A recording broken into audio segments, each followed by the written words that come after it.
नमस्कार, मैं अभिनेंद्र। ओडिशा के बालासोर में हुआ रेल हादसा एक तरफ जहां दिल दहला रहा है, तो वहीं इस दुर्घटना को लेकर लोगों के मन में सवाल कम नहीं है। शुक्रवार शाम जैसे ही यह रेल हादसा सामने आया तो पहले एक मालगाड़ी और एक एक्सप्रेस ट्रेन की टक्कर की खबर सामने आई थी।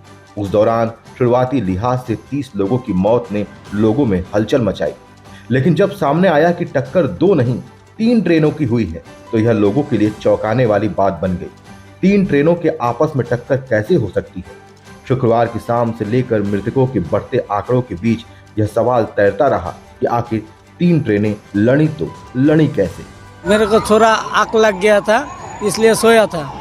उसी टाइम जब गाड़ी पलटी हुआ तब हमारा नींद तोड़ गया। ठीक है, उस टाइम देखा हमारा जो बोगी में जितना आदमी था, रिजर्वेशन बोले तो जनरल का जैसा है, और 10-15 आदमी मेरा बदन के ऊपर पूरा आके गिर गया। जब पूरा आदमी तोल पर लगा दिया, उस टाइम मेरे को मैं सबका नीचे था। ठीक है, मेरा हाथ में लगा, इधर बहुत दर्द हो रही है, इधर घर में लगा है। उसके बाद ऐसा देख रही है। कितना लोग का डेथ हुआ है? कितना लोग का डेथ हुआ बोले तो मैं जब ट्रेन का बोगी से बाहर आया तब देखा किसी का पैर नहीं है, किसी का हाथ नहीं है, ऐसा है। किसी का थोपड़ा बिगड़ गया है, ऐसा है, मालूम है। इसके अलावा जब मैं उधर से आया, उधर से फिर इधर वापस आके इधर ही बैठा था, ऐसा ही है। आइए हम समझते हैं कि हादसा कैसे हुआ। सबसे पहले बता दें कि यह हादसा बालासोर स्टेशन के नजदीक बहानागा बाजार स्टेशन के पास हुआ। हादसे के समय आउटर लाइन पर एक मालगाड़ी खड़ी थी। हावड़ा से आ रही कोरोमंडल एक्सप्रेस 12-841 जो कि चेन्नई की ओर जा रही थी, बहानगर बाजार से 300 मीटर पहले डिरेल हुई। हादसा इतना भयानक था कि कोरोमंडल एक्सप्रेस का इंजन मालगाड़ी पर चढ़ गया। इसके साथ ही कोरोमंडल एक्सप्रेस ट्रेन की पीछे वाली बोगियां तीसरे ट्रैक पर जा गिरी।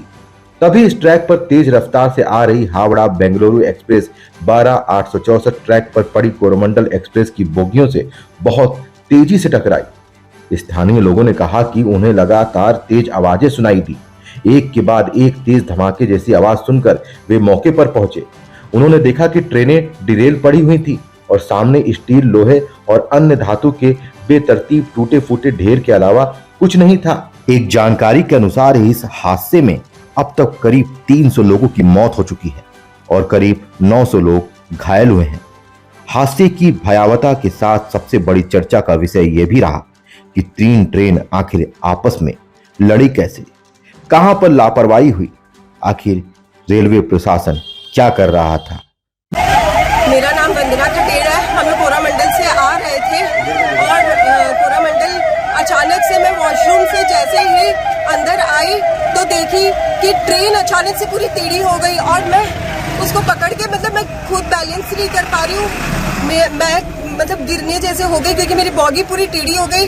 चप्पल कहीं, बैग कहीं, सब सामान इधर उधर हो गए, सब लोग इधर उधर एक दूसरे के ऊपर गिर गए। अचानक से कुछ समझ में नहीं आया, माइंड ही काम नहीं किया, हुआ क्या, और पूरा बॉडी से टेढ़ा हो गया था। अब हम लोग वहाँ से रोड तक आए हैं पार करके, और बाई रोड अब हम लोग कटक जा रहे हैं। आपके बीच फिर कुछ अन्य महत्वपूर्ण खबरें लेकर आएंगे। कैमरा पर्सन सऊद अंसारी के साथ मैं अभिनेंद्र।